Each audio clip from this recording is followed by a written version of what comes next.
You are listening to the IFH Podcast Network. For more amazing filmmaking and screenwriting podcasts, just go to ifhpodcastnetwork.com. You're listening to the Dave Bullis Podcast.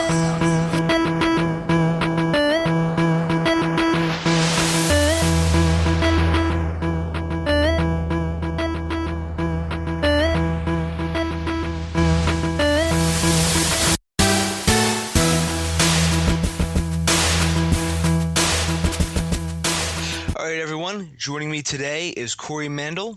Corey is an award-winning playwright and screenwriter who has written projects for Ridley Scott, Wolfgang Peterson, Harrison Ford, John Travolta, Julia Roberts, Warner Brothers, Universal, and 20th Century Fox. Corey is a distinguished instructor at UCLA, where he earned his MFA. His students have gone on to sell or option scripts to Warner Brothers, Paramount, and Sony Pictures, just to name a few. Today, Corey teaches screenwriting seminars around the world, and on February 28th, he will be hosting right now a 3-hour online workshop from noon to 3 p.m. How are you, sir? I'm great. Thanks for having me on. Oh, anytime, Corey. So, Corey, just to start, could you give us a little bit about your background? Sure. So, I have some dogs and they're excited for a moment if you hear the barking in the background. My background. So I grew up in Northern California, went to UC, got a master's in economics, worked for the Federal Reserve Bank for 6 months, and that was enough to decide that's not the life I wanted. And long story short, literally talked my way into film school. They didn't take me, but I appealed the process and I annoyed them until they took me. So I went to film school at UCLA and got my master's, and was really lucky to get hired by Ridley Scott when I was still in film school. And I sold the pitch Metropolis to him, and they flew me to London, and I actually worked with Ridley and his team very closely in developing and writing that script. And I learned far more working with them than I did in film school. And one of the things I learned is most of the things I learned in film school wasn't true. So, just to go back to film school, how did you decide which film school you wanted to go to, and then you basically started talking to them to try to get in there? I knew someone at UCLA, and so I wanted to go to UCLA, and I applied, and they said no, because I had not demonstrated any kind of creative achievements. I didn't fit what they were looking for. And my argument was, well, that's why I'm going to film school, so that you can teach me how to achieve creative endeavors. And they basically said, I'm sorry. And I said, well, I think you're making a mistake and I want to appeal.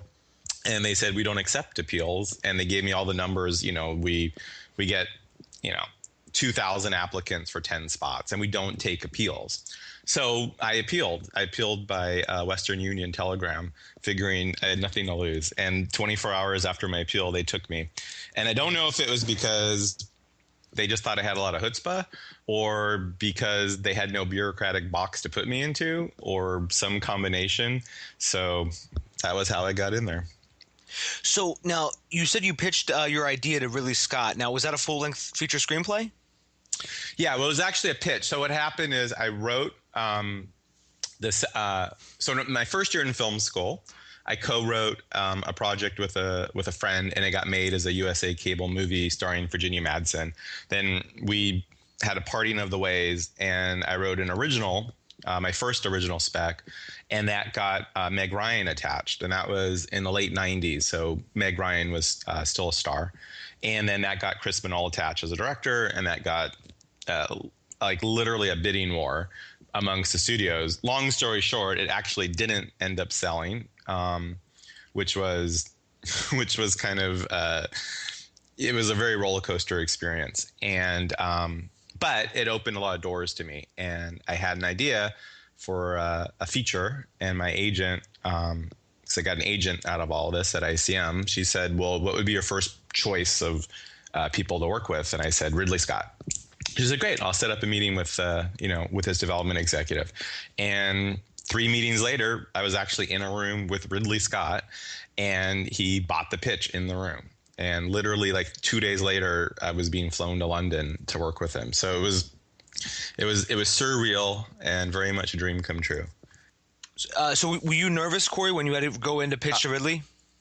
So that's actually kind of Not really, but so what had happened is I had, long story short is, as I'm sure you can imagine, there's levels before you get to Ridley. So there was a development executive, and then I got up to the producer, who was Ridley's partner. And I was told that Ridley was out of the country for like 3 months. So I pitched to her, the producer, and found out that she was going to bring me in to meet with Ridley, but it wasn't going to be like for 2 or 3 months. And she also had some notes, some things she wanted me to change. And I didn't go home right away and think about making those changes because I knew it was going to be a while before I would meet with Ridley. And like a week later, I had been out late and I was sleeping in. I think back then, like I'd go to bed at 3 and wake up at like 10 or 11. And I got woken up by a phone call, and it was my agent. And she said, Ridley's in town today. He'd like to hear the pitch. Can you be there at 11 o'clock, which was like an hour. And it was a 45-minute drive, and I hadn't showered or shaved, and I was literally asleep. And so I asked my agent, "Oh, this is great. I'd love to go in. Can we push it back? Can I go in at 12? Can I go in, at 3?" And there was this long pause where she was probably wondering why she ever signed me as a client. And then, in a very nice way, she said, "Ridley's in town. He'd like to hear your pitch. Can you be there at 11 o'clock?" And of course I said, "Sure, no problem." And I was panicked because I had to shave and shower and get in my car, and I didn't know if I had enough gas, and my car was not consistently working. Anyway, it really worked to my favor because I was so stressed, and on the way over, all I was doing was thinking about fixing the pitch per the producer's notes. I never had a chance to psych myself out. I never had a chance to get nervous. So before I knew it, I was in a room. And Ridley was so amazing and just made me feel like an equal, which obviously I wasn't, and made me feel very comfortable. And I remember, he bought the pitch, and on the way home, I called my agent because I just wanted to confirm that this is actually true. And she said, "Yes, congratulations. You're now officially a screenwriter." And about 5 minutes later, I had to pull the car over because I was shaking so much, because all I was doing is going, "Oh my God, I just met Ridley Scott." Like, I wasn't thinking about that I sold the pitch. I was just so excited that I'd met Ridley Scott. So the way it all shook out, I didn't have time to get nervous, and that was a godsend. So when you actually sold the pitch, did you actually quit film school at that time? No, I didn't quit film school, but I took a leave of absence for the quarter, and spent some time in London and came back and wrote the script. But no, I finished and got my degree. So how long did it take you to finish the screenplay? So I was in London, I think, for about 2 weeks, developing and really working out the story and the beats and the structure. And then I had 2 months to write the draft. That was back in LA. So now when you were writing the draft, did you outline heavily? That's what we were doing in London. So Ridley was very hands-on. And so here's another stupid Corey story. So Metropolis is sort of in the vein of Blade Runner. And so we would sometimes reference Blade Runner when we were breaking the story down. And there was, and I've seen Blade Runner so many times. I love that movie.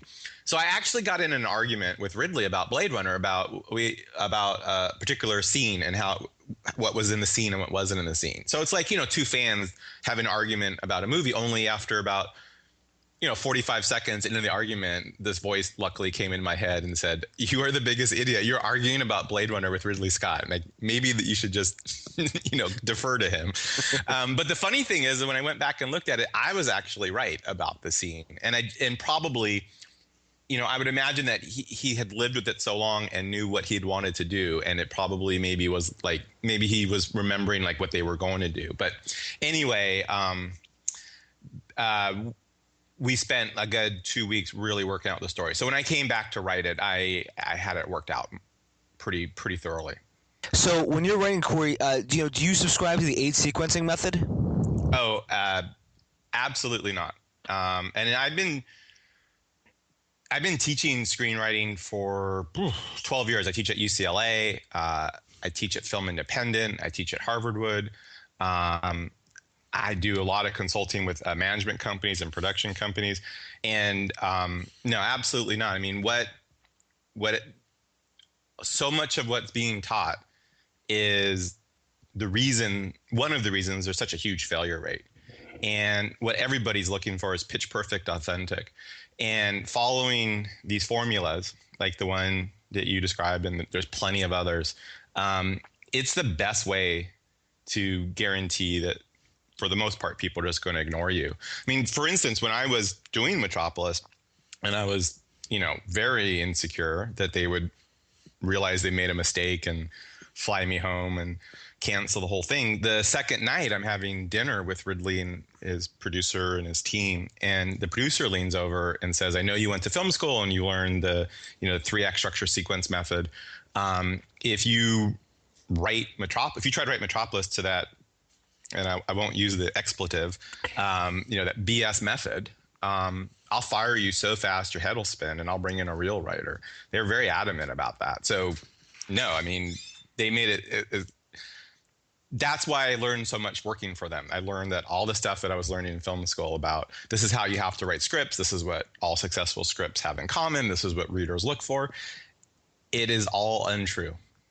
And, so after, just skipping ahead a little bit, so Ridley committed to making Metropolis. I was actually there when the deal was made with Joe Roth, who was running Disney. By the way, the punchline is Metropolis never got made. That's another long story for another podcast. But Ridley did, when it was going to get made, there was a article on the front page of Variety about it. And Ridley mentioned me by name in the script, and he said very positive things on the front page of Variety. So that's obviously a great way to launch your career, is to have someone like Ridley Scott actually, compliment you in your script as a brand new writer on the front page of Variety. So I'm the the hot writer in town for 7 minutes, and I get invited to all these parties. And I was invited at a party actually that my agent had thrown, a dinner party, and Callie Corey had written Thelma and Louise was there, and Milos Forman, and a lot of Academy Award-winning or nominated writers, and writers who had really long, successful careers in TV and features, the kinds of careers that I was dreaming about trying to have. And after dinner and a lot of wine, there's a lot of talking about writing, and it was such a wake-up call to me, because none of them use the paradigms. None of them follow the rules. And they candidly make fun of people who do. In the workshops that I teach now, I'm getting a growing number of managers sending me people, because basically to deformulize them, because they're writers that they think have a really great voice, really strong with characters and dialogue, can come up with good ideas, but it's just been driven into their heads a paradigm, a form of writing. And basically, if you understand how the industry is working right now, it's so hard to launch a writer who works that way. It's not impossible, but it's such an uphill battle. And a growing number of managers that I know, they just won't touch those kinds of writers anymore. It's just not worth it. So I'm getting a lot of my students being sent to me from managers to basically deformulize them. So sorry for going off on such a long answer. It's just it's kind of a hot button for me, because I think someone who really loves writing and stories and really wants to have a career as a TV writer or feature writer, they pour their heart and soul into it. They sacrifice time and money in the pursuit of writing, and it doesn't work out for them. Like, I don't feel sorry for that person, because they're following a passion and a dream, and we all know it's not. There's no guarantees, obviously, and it's a difficult business to break into. But what I really find heartbreaking is someone who has spent 5, 6, 7, 8 years, sacrificed a lot, poured their heart and soul into this, and we're doing the wrong thing without knowing it. And we're shooting at the wrong targets without knowing it. And so they never really had a chance, because they weren't doing the right things. They weren't shooting at the right targets. Like, that to me is really heartbreaking. So that's why I'm maybe a little over-animated in my answer to that question. Oh, no problem at all, Corey. I always usually insist on long answers, because honestly, I've heard about the sequencing method and a couple other methods too, and so when you get a writer in there in one of your seminars who uses like one of these formulaic writing styles, do you basically, can you spot like the troubles right away? I mean, meaning like, do they insist that the story has to go like, to point A, then to point B, and it just sort of doesn't work for any, do you know what I mean? Do you see that a lot? Yeah, all the time. I mean, so let's back up and just talk about like what's going on in the industry right now. What people are looking for is pitch perfect, authentic scripts. A growing number of managers, that's the term they use, or they'll have a variation of that. And so I think where writers get confused is the studios are very risk adverse. The networks are fairly risk adverse. So we see a lot of formulaic movies, especially in May through September. We certainly see a lot of formulaic TV shows, and we also see a lot of knockoffs. So if there's a successful movie or TV show like The Walking Dead, there's there's 20, 30, 50 Walking Dead variations being developed, and some of them are getting made. So basically, let's do The Walking Dead, but just a little bit different. Let's do The Hangover, but just a little bit different. So we see that all the time. And so writers, I understand why they make this mistake, is, okay, if that's what people are making, then that's what's selling. And I want to be attractive to an agent, because an agent is, in many ways, the ultimate gatekeeper. Agents get me jobs, sell my scripts. But more importantly, if you're a new writer, an agent gives you credibility. People in the industry are so busy. No one's going to get, up at 7 a.m. to read a new writer's script unless someone they trust, like a credible agent, is telling them, you got to read this. So everybody's focused on getting an agent, as they should be. An agent is a critical piece of the puzzle. So the mentality is, agents are in this for money. So if I submit something that's incredibly well written, but not inherently commercial, not obvious how it can sell, then an agent knows I'm a good writer, but they're not going to make money off of me. So why would they bother? So I need to write something that an agent can sell. So then writers are trying to figure out, well, what's sellable? What kinds of stuff is being made? What should I be writing? And if you actually talk to agents, it's the exact opposite. Most agents will tell you that the writers they sign off of scripts that they are very confident they cannot sell. And the reason is, agents are in it for the long game. They're not in it for the short game. It's difficult to break a new writer into the business. It takes time and energy, and there's no guarantee that it's going to happen. So if they're going to invest that kind of time and energy, they want a writer that if they hit, it's going to be an A-list writer. My agent, by example, represents Aaron Sorkin. That's a great business to be in, the Aaron Sorkin business. I mean, first of all, you're getting 10% of Aaron Sorkin. That's not insignificant, but it's much more importantly than that. If you look at a writer like me, I finished an assignment. Okay, so now my agent's got to figure out what would be some other assignments that I might be good for. He's got to submit my script, get on the phone. He's got to sell me, put time and effort to get me into a room to audition for a writing job that lots of writers are auditioning for. And that's a lot of time and energy for something that might not happen. And if it does happen, I mean, my writing quote's pretty good, but it's certainly not, it's not Aaron Sorkin good. Whereas if you represent Aaron Sorkin, you're not picking up the phone fighting to get Aaron Sorkin in a room. It's the opposite. People are calling you, trying to get Aaron Sorkin into the room so they can sell Aaron Sorkin on this particular project. Agents would much rather be in the incoming phone call business than the outgoing phone call business.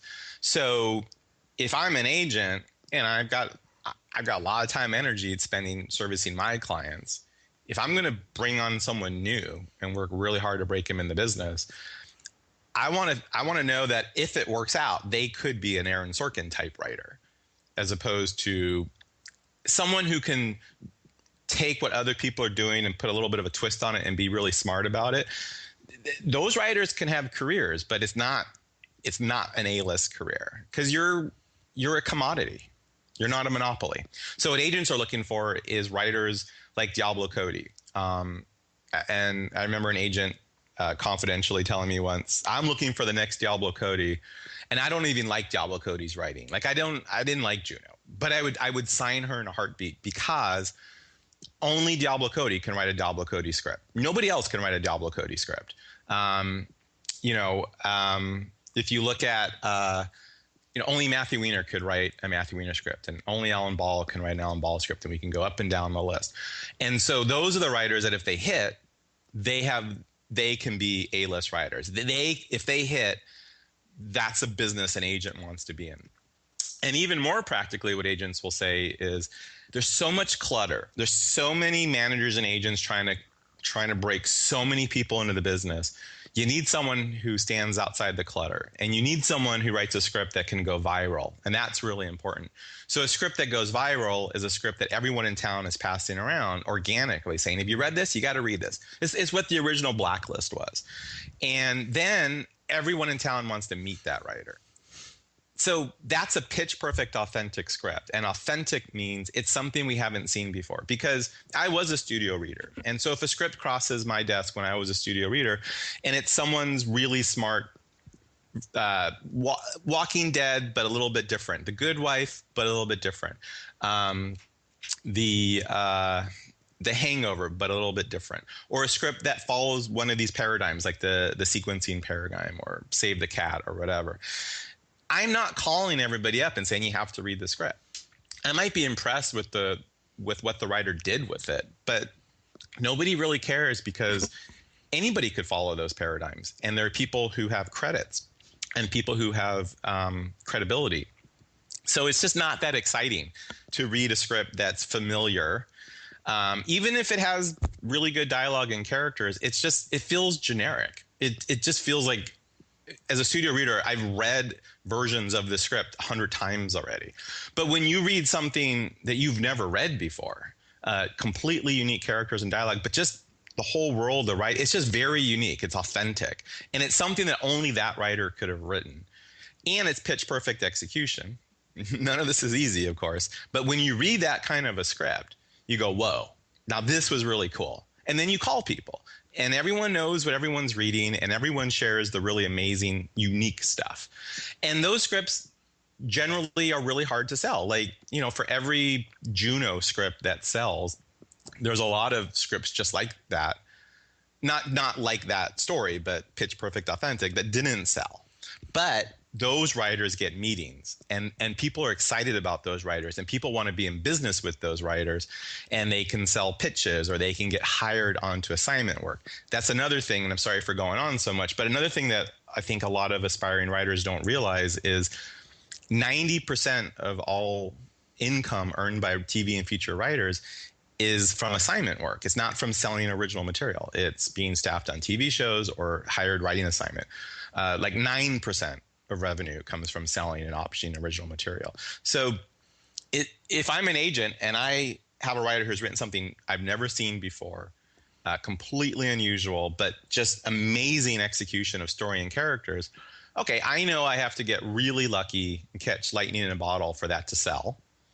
But it's okay if it doesn't sell, because everyone's going to want to meet with this writer, and there's a really good chance that they're going to get hired to do something.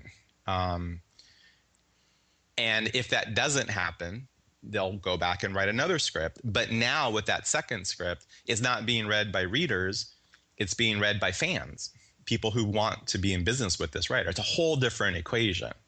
Where if I sign a writer who's written to the sequence formula or whatever kind of paradigm, or kind of written their version of something we've all seen a million times, if I get really lucky and catch lightning in a bottle, I could sell that script. But if that doesn't happen, nobody really cares about meeting with that writer, probably. That writer's just not that interesting to people. A pitch perfect, authentic script, which is incredibly difficult to write, and most writers can't write one without a lot of training, it can change your life. Just a couple of examples, and then I'll stop talking. But so Eric Singer, who recently was the writer, co-writer on American Hustle, and now a big A-list writer, 9-10 years ago, he's a new writer, and he wrote a script called The Sky is Falling. Pitch perfect, authentic, very dark, something only he could have written. Just when you read that script, you don't go, oh, another one of these. It doesn't have its own category. It's just very unique. No one bought it. It was too dark, too violent. It would make Quentin Tarantino blush. But everyone had to meet that guy. Everyone had to meet the guy who wrote that. And then people want to be in business with him. And he was doing assignment work on a regular basis, making, nice six-figure income as a writer. And then he had a movie with Clive Owen that got made, and then, American Hustle. Now 8 years later, he's a big A-list writer. But in the preceding 8 years, instead of sitting alone in a room writing scripts and having a day job, he was doing assignment work, making nice six-figure incomes. There's a writer I worked with recently who she's very funny, and she had done a lot of network comedy spec pilots. Got a lot of meetings, never got staffed, never sold anything. Got a lot of encouragement, but after like 4 or 5 years, just getting encouragement's not really that fulfilling. Worked with me and wrote a pitch perfect, authentic script. Really concerned. She goes, no one will ever buy this. It's too out there for a comedy. It's not a cable, and it's not really network. It just won't have a home. And what I had to get her to understand is stop thinking about writing a script that you're going to sell. Start thinking about writing a script that's going to launch a career.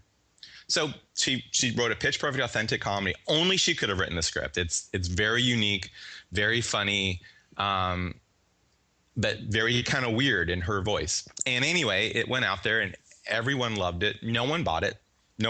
Everyone said it's great. I wish we were doing this kind of stuff. We're not doing this kind of stuff. But multiple people wanted to work with her, and she ended up getting an overall deal at Warner Brothers. So she makes $450,000 for the next 2 years writing spec pilots. And if any of those get sold, she's writing specs that Warner's gets exclusive to them. And if they make any of them, she's going to make a lot more money. But over the next 2 years, if everything she writes, Warner Brothers says, no, thank you, she still makes $450,000 for 2 years. Those kind of deals are really hard for an unestablished writer to get. And she got it based on this script. And as her manager said, she's going to work for the next 8 years on this one script. If nothing else happens, she'll be employable for the next 8 years because of this script. So a pitch perfect, authentic script can absolutely change people's lives. And the problem is a lot of writers are writing to these paradigms because of the books and the seminars and the classes that they take. And if they knew anything about what's going on in the industry right now, they would see it's generally a mistake to do that. So on the last podcast, Corey, I had Richard R.B. Botto from Stage32.com, and R.B. was telling me a story that he went to a film festival, and this is right after The Hangover came out, and he knew a lot of the people who were getting pitched, and he walked up to him and he said, so, hey, how many Hangover pitches did you get? So they ended up saying, like, out of the 200 some odd scripts or what have you on that day, like 60 were like just like The Hangover. Mm-hmm. And and so it's like you were saying about chasing, don't chase a trend, or don't try to copy what somebody else has already done. And the other quick story I had was a friend of mine. He's a script consultant, and one of his clients ended up winning 5 or 6 screenplay competitions. It wasn't any of the big ones.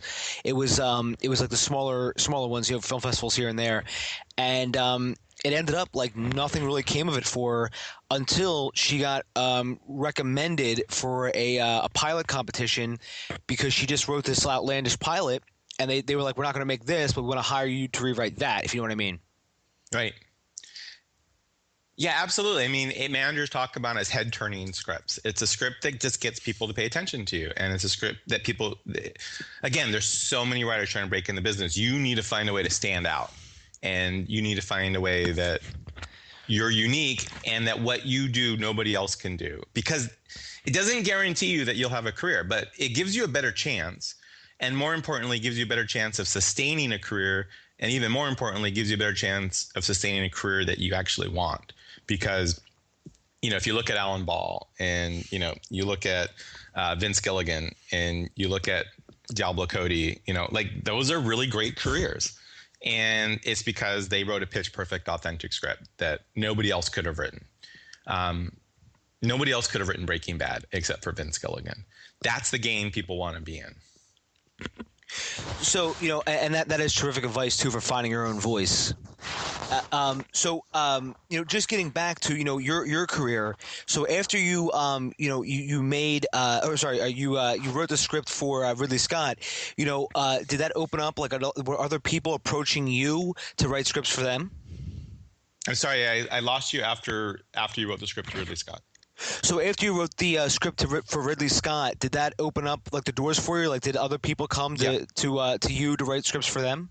Yeah. So after it was reported in Variety that Ridley was going to make it, it was people were coming to me with ideas, and I worked with my next project was Wolfgang Peterson, and that was an amazing experience. And that script almost got made. Then I worked for, I basically have worked for all the studios. I've done 19 for hire studio projects.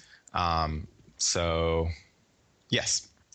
I'm sorry. So, Corey, I'll be verbose if I didn't mention, I do know you've talked about this at length, but you did end up working on Battlefield Earth for John Travolta, correct? If anyone's interested in the nitty gritty, they can certainly go to my my website, which is corymandell.net. And on the blogs, there's an interview that I did with KCRW, the business of the business. The short answer is, it was about halfway. It was probably about 5 or 6 years in, and I had I'd written on a bunch of projects that got as close to getting made as you can get without actually getting made, and then something happened and it didn't get made, and it's really frustrating because you just can't control or foresee these things as a writer.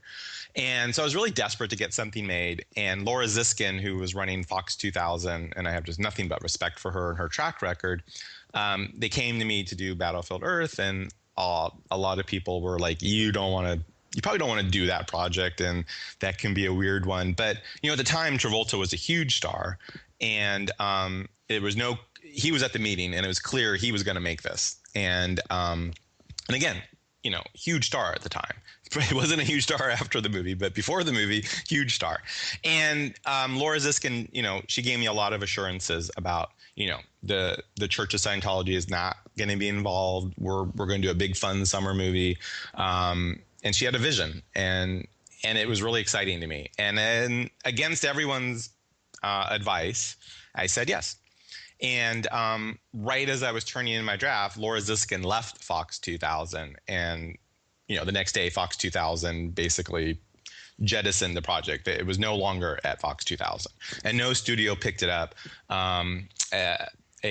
Franchise Films, which is really just a financing arm for, they picked it up, but there was no development. There was no studio, and so basically, I'm not entirely sure what happened after turning my script in, but what I've been told is that John's spiritual advisors basically were the creative force, and so I'd like to say that because it was such a terrible movie, I'd like to say that nothing I wrote was in that movie, but that wouldn't be entirely true. There's certainly pieces of stuff that I wrote that was in there, but it was so out of context, and the bulk of what that movie had nothing. It wasn't the script that I was hired to write or the script that I wrote.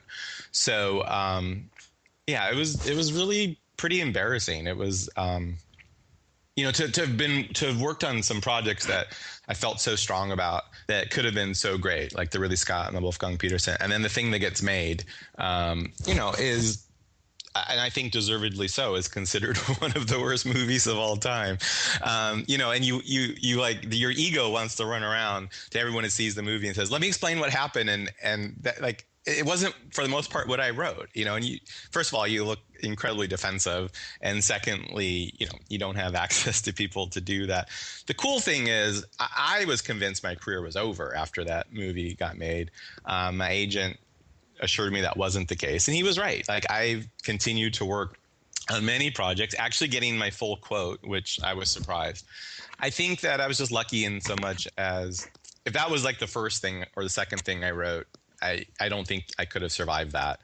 I think that when that movie came out, I had worked for Working Title and Wolfgang Peterson, Ridley Scott, and others, and I think I had at least enough of a reputation that people in the industry, I think, were willing to understand that the weirdness of that whole process and how I got hired by Fox 2000, but Fox 2000 exited and had nothing to do with making that movie. So I was lucky that it did not it could not have helped my career. That's for sure. No one was sitting around saying, let's get that guy who wrote Battlefield Earth, see if he can't do that Battlefield Earth magic on our project. So it certainly didn't help my career, but it also didn't end my career like I thought it would. Yeah, I will put in the show notes the link to your website where you go into detail about the project. But just and continuing on, with your career, when did you start beginning teaching at UCLA? When did I start what? Teaching at UCLA. Oh, I like a year after I broke in the business. I mean, I literally graduated film school and in less than 2 years I was teaching there. Oh wow, which was really cool, but it was really weird because I remember the first day I showed up, I sit down and everyone sits down and they're looking at me and I'm like, why are you looking at me? Like I was like waiting for the teacher, like I was waiting for an authority figure to walk in the room. And so I've been teaching pretty much as long as I've been writing. So that's pretty interesting that the school hired you right as soon as you graduated. I'm sorry? I said that was pretty interesting that the school hired you as soon as you graduated. Yeah, I got hired in to teach the professional program, and then Extension asked me to teach, and I still teach sometimes at Extension. I love UCLA Extension, and I do my private workshops. And now I have three, almost three, soon to be four teachers teaching under me. We have a whole program worked out to teach people how to write the skill sets that are required to write pitch perfect, authentic. And what I do as a teacher is it's very different from what any other teacher does, and it's not for everybody.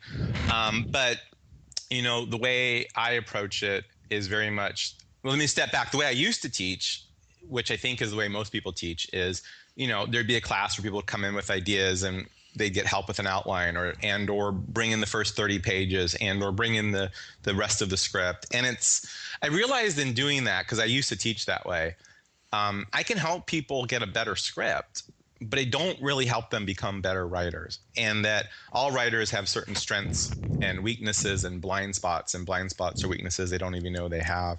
And most writers just continue to write script after script that have similar flaws because they have blind spots, or they have weaknesses in their process, or they have certain skills that they're not fully developed on. And so and knowing a lot of writers who have very great, very successful careers, like it takes them 6, 7, 8 years to really figure out what they don't know and figure out what tools and skills they need to develop and where the weaknesses in their process are. If you're lucky enough, like I am, to have a manager mentor you or a producer mentor you, it could really expedite that learning curve. So it doesn't have to be 9 years. It could be 1 year or 2 years or 3 years. So while I was teaching this way, I was doing improv at Second City. And I don't know if you've done improv, but, they don't let you just get up on stage and improvise, because you would do it in your sort of default skill set, which isn't very good, probably. Not saying you, I'm saying me or most people. And so what you do for a year and a half is you don't get to go on stage. You are training they've broken down all the skill sets that's required to be a really strong improviser. And then they've figured out how to teach those skill sets in isolated exercises and theater games. And you just repetitively drill yourself over and over and over and over in these exercises until you start to get competent in the skill sets. Then you start to get good at these skill sets. And eventually the skill sets become second nature, so that when you're on stage, you have all the technique without even thinking about it. And that's how athletes are trained. That's how the military trains people. That's not, for the most part, how writing classes operate. So what I set out to do is with the help of other people, figure out what are the skill sets that are required to write at a professional level, to write pitch perfect, authentic. Like, what are those skill sets? And then can you teach them? Like, what are the exercises that you can put together where people could drill over and over and over and over again repetitively to really master these skill sets? And it took many, many years, to a lot of trial and error, to really get to where we're at right now. But it's exciting in terms of like the success rate that we're seeing from the people who really commit to this and learn these skill sets. And certainly, I would never say that, someone who comes and learns these skill sets and that they're going to have a career, but they'll definitely have their best shot at a career, and also their best shot at sustaining a career. So the way I teach is very different in that people they're not coming with works in progress. They're doing writing exercises, but they're specifically designed exercises to teach these skill sets and tools, and then they're taught how to integrate the skill sets to be able to write pitch perfect, authentic. So it's work that I started at UCLA, but that I've been really evolving over the last 12 years, and it's last 2 or 3 years is when it's really started to get exciting. So, speaking of skills, Corey, on your website, you mentioned there's 2 skills that are needed for screenwriting success. One is the ability to write scenes that grab a reader's attention and make them want to keep reading, and the ability to sequence those scenes into the most compelling story. Compelling order, I'm sorry. So, do you in your screenwriting courses, do you really focus on those 2 essential skill sets? Yeah, well, actually, yes, but those aren't. I need to update my website. Those aren't like the real core skill sets. But speaking of what you said, yeah, I would say that you have to obviously write scenes that can grab readers' attention and make them want to keep reading. And then what I would say the second from what you were talking about is story structure, which is knowing which of those scenes belong in your script and in what order. And one mistake that writers make is that they think story structure is more important, and that's the thing that's keeping them from a career. Well, I've often when I speak to large groups of people, I'll ask them, how many of you are confident that you can write scenes that can grab a reader's attention and make them want to keep reading? How many of you are confident in your ability to do story structure? And on the story structure front, people who are confident are like less than 50%, like maybe 30 to 40%. So the majority of people are not very confident about story structure, and really see that as the gatekeeper for them in terms of the hurdle they have to get over. But probably 80%, 90% of people feel confident on the ability to write scenes. But when I bring in managers or readers or agents or producers, when they get a script from an unproven writer, they'll just read the first scene or 2. And if those scenes aren't amazingly well written, they won't keep reading. Because if you can write a great scene, it doesn't guarantee that you can write a great script, but it means you might be able to. If you cannot write a great scene, you cannot write a great script. And so I asked them, like, what percentage of unproven writers looking to break in the business can really write scenes that can grab your attention, make you want to keep reading? And it's like the answer ranges from like 1% to less than 1%. So from the industry point of view, let's say 99% of aspiring writers can't write scenes that can grab and hold a reader's attention, but 80% of these writers think they can. And so, if I can't write, if the scenes I write, you, Dave, don't find them very interesting, it doesn't really matter which of my not very interesting scenes are in my script or in what order. That said, if you love my scenes, but I don't have the right ones or in the right order, that's going to sink my script too. So it's not to suggest that story structure isn't important. It's to suggest that it's irrelevant until someone can write great scenes. So that's why in my first workshop, we're focusing exclusively on scenes and learning how to construct and write scenes that can grab and hold a reader's attention. The other thing I found is that most writers, the structural mistakes they make at the pilot or feature level, they make in their scenes. So it's a much more efficient way also of not only learning how to write stronger scenes, it's a more efficient way to get better at structure, because you can write a new scene every week, learn from your mistakes and grow. Like I've seen people over the course of 8 weeks, like their ability to understand and construct a compelling scene grows leaps and bounds. And so as a result, they're going to be in a stronger place with story structure. I mean, I teach story structure in later workshops, but we always start with scenes. So, Corey, with the Academy Awards on Sunday, do you have any, guesses or picks of who is actually going to win Best Screenplay? Oh, I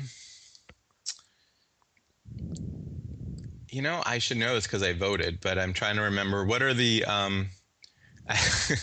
my memory is failing me. What are the nominees for the best pick for the original and adapted screenplay? Grand Budapest Hotel, I believe Whiplash is one. Let me just double check this really quickly. I just want to make sure that I'm right on this. But so best that has a screenplay. American Sniper. I'm sorry. Best original screenplay is Birdman, Boyhood, Foxcatcher, The Grand Budapest Hotel, or Nightcrawler. I will wager that Birdman wins that. That was actually an amazing movie. I actually had one of the writers actually on the podcast before, and he was just going through the process of how they actually put that all together. It was a phenomenal story as well. Yeah, and a phenomenal script. That would be the one I think will win. So, Corey, in closing, we've been talking for about 40 minutes or so.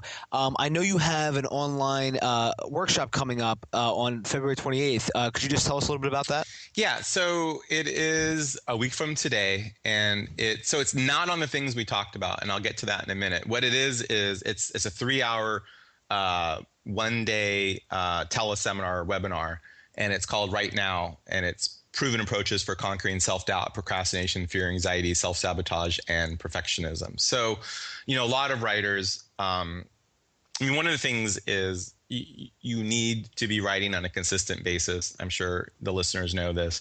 But the other thing I would say is I think the mistake that people make, and I made this when I was starting in and kind of had to learn the hard way, is, a lot of people have this mentality of you got to write every day, no matter what. Like you can't just write when you feel like it. Or if you don't have to write, some people say you have to write every day. Some people say you just have to be writing most days.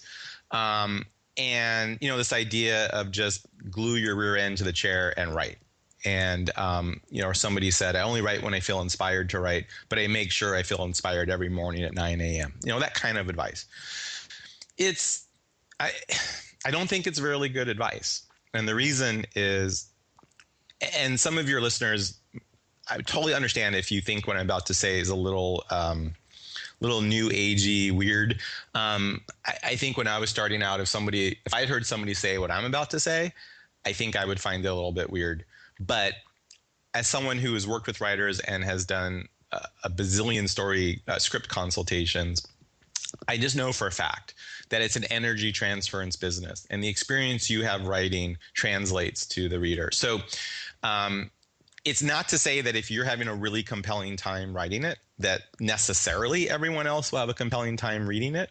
But if you're not having a compelling time writing it, it pretty much means other people are not going to have a compelling time reading it. I mean, I'm at the point now when I read a script, I can literally tell a writer exactly what they were going through in every section of the script, and I've never been wrong. And so, one of the things I'll do, I don't do consults anymore, but when I did consults, let's say someone has a script and there's two kind of main parts to the script. There's, I don't know, let's say there's the job front and the love front, or the family front, whatever. There's like, the script has like kind of two main things that it's dealing with. And people who read the script, one of those things was much more interesting to them than the other. When I asked the writer which was more interesting to write, it's always the thing that was more interesting to read. So what I would say is the job of a writer, especially if you want to write pitch perfect, authentic, and really have a shot at an exciting career, it's your job every day to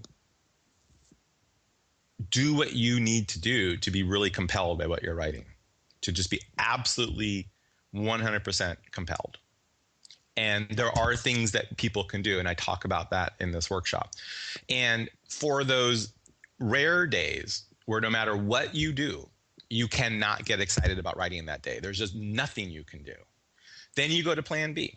And plan B is you glue your ass to the chair and you just write, even if you don't want to write. No matter what it feels like, you just do it. The problem is too many people make plan B their plan A. So what I've learned is that, with lots of writers, and I used to be this way, they're maybe 10, 20% of the time, I'd be so compelled and inspired to write. It was just like catching this wave and riding this wave and just wishing it could always be that way. And then like 20% of the time, no matter what I did, I couldn't get a word down. It was just nothing. And then the majority of time was somewhere in between. And I had no control, it felt like, over that. So what I'm going to be teaching over this 3 hours is a whole bunch of really practical tools and skills that for people who procrastinate and have resistance and self-sabotage and anxiety, like not just a pep talk, but like real specific tools that I've used with writers over the last 10 years that really work for at least most people. And additionally, these tools also can help writers get to the point where they can actually do things that can make it more likely that they're going to have those like flow days, those flowy days where everything's kind of coming together. So that's on Saturday next week from noon to 3 o'clock. And if you go to my website, CoreyMandell.net, go to the blog, and there is I think it's the first one I'm looking up right now. Just bear with me. It is called 7 Tools to Help Keep You Writing. It's the top blog post. And if you click on that, first of all, it has 7 tools to help keep you writing. Hopefully some of those might be of help. But at the end, there's a link and a little explanation, but a link to the registration page if you want to do that. And then the last thing, and then I will stop with the infomercial, is so I do the 8-week professional screenwriting workshop, and it's 3 hours a week for 8 weeks. And as I discussed, we didn't really get a chance to talk about the tools that we teach. And if there's interest from your listeners, hint, hint, hint, guys and gals, I'd be happy to come back on at another time if Dave would have me. And I'm happy to like dig into what those tools are. But in that 8-week workshop, we really teach the core tools that are required to write pitch perfect, authentic. And if anyone's interested, go ahead and email my assistant, which is Lisa at CoreyMandell.net, and that info is on the website, CoreyMandell.net. They tend to sell out 3 to 6 months in advance. So the March and April workshops are all sold out. The next available ones would be in June, and they're close to selling out, but there's still some space. And they're done live in Santa Monica, and they're also done online using real-time video conferencing. So it operates like an actual brick and mortar class. We can see and hear each other, but we have people from all over the world. And you can just email my assistant, Lisa at CoreyMandell.net if you want information, or be put on the interest list to be notified of when we open a new session. And also, Corey, I'll make sure to post a link to your Right Now workshop That'd be awesome. in the show notes. So that way I will actually be attending that as well. So anyone listening to this, I've heard nothing but great things about Corey from a lot of his students. So, I'm going to – that's why I decided to attend this. So, in closing, Corey, where can people find you online? CoreyMandell.net. And you can always drop me an email at Corey@CoreyMandell.net, and that's COREY, and then Mandell is MANDELL. So you can always email me or my assistant, and again, the website's CoreyMandell.net. Are you on social media at all? I'm sorry?